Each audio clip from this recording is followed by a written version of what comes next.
கிறிஸ்துவுக்குள் பிரியமானவர்களே, உங்கள் யாவருக்கும் ஆண்டவரும் உலக இரட்சகருமாகிய இயேசுவின் நாமத்தினால் வாழ்த்துதல். சமஸ்கிருத நாமாவளியில் ஒரு வார்த்தையானது இப்படி இருக்கிறது: ஓம் ஸ்ரீ மிருத்யுஞ்சயாய நமஹா, ஓம் ஸ்ரீ மிருத்யுஞ்சயாய நமஹா என்று சொல்லி இருக்கிறது. மரணத்தை ஜெயமாக கொண்டவரே உங்களை வாழ்த்துகிறேன் என்று சொல்லி அந்த நாமாவளியில் சொல்லப்படுகிறது. மரணத்தை ஜெயமாக கொண்டவர் யார் என்று சொன்னால், மந்திரங்களுக்கு அர்த்தம் உண்டு, ஸ்லோகங்களுக்கு அர்த்தம் உண்டு. அந்த அர்த்தங்கள் தெரியாமல் இன்றைக்கு மனிதர்கள் ஸ்லோகத்தையும் மந்திரத்தையும் சொல்லி கொண்டிருக்கிறார்கள். ஓம் ஸ்ரீ மிருத்யுஞ்சயாய நமஹா என்று சொன்னால், மரணத்தை ஜெயித்தவரே உம்மை வாழ்த்துகிறேன் என்று சொல்லி, மரணத்தை ஜெயமாக கொண்டவரே உம்மை வாழ்த்துகிறேன் என்று சொல்லி இந்த மந்திரத்தின் தமிழாக்கம் வரும்.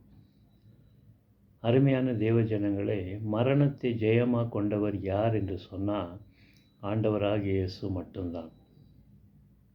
எந்த வேதத்தை நீங்கள் ஆராய்ந்து பார்த்தாலும் பேர்கள் வேற இருக்கும், ஆனால் ஜெயத்தை கொண்டவர் இயேசு மட்டும்தான்.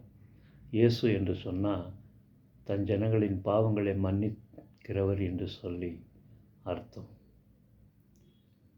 அருமையான தேவஜனங்களே, ஆண்டவராகிய இயேசு சிலுவை மேல் மரித்தார், அடக்கம் பண்ணப்பட்டார், 3ஆம் நாள் உயிரோடு எழுந்தார்.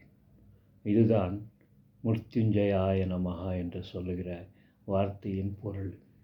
மரணத்தை ஜெயித்த இயேசு இன்றைக்கும் உயிரோடு இருக்கிறார். மரணத்தை ஜெயித்த இயேசு இன்றைக்கும் உயிரோடு இருக்கிறார். உயிரோடு இருக்கிற இயேசுவை நாம் பின்பற்றும்போது அவர் நம்ம ஜெபத்துக்கு செவி சாய்க்கிறார். நீங்கள் எந்த விதமான கஷ்டத்தில் இருந்தாலும், வேதனையில் இருந்தாலும், பாவத்தை தண்ணீர் போல குடித்து அந்த பாவத்திலிருந்து விடுதலை பெற முடியவில்லையே என்று சொல்லி நினைக்கிறவராக இருந்தாலும், நீங்கள் ஆண்டவராகிய இயேசுவை உங்கள் சொந்த இரட்சகராக நீங்கள் ஏற்றுக்கொள்ளும்போது அவர் உங்கள் பாவங்களை மன்னிக்கிறார். அவர் உயிரோடு இருக்கிறதுனாலே உங்கள் ஜெபத்துக்கு செவி சாய்க்கிறார். அவர்தான் மரணத்தை ஜெயித்த மிருத்யுஞ்சயா. அந்த இயேசுவை உங்கள் சொந்த இரட்சகராக நீங்கள் ஏற்றுக்கொள்ளும்போது உங்களுக்கு தேவன் நித்திய ஜீவனை அளிக்கிறார். ஏன் சொன்னால், அவர்தான் உயிர், அவர்தான் ஜீவன், அவர்தான் லைஃப்.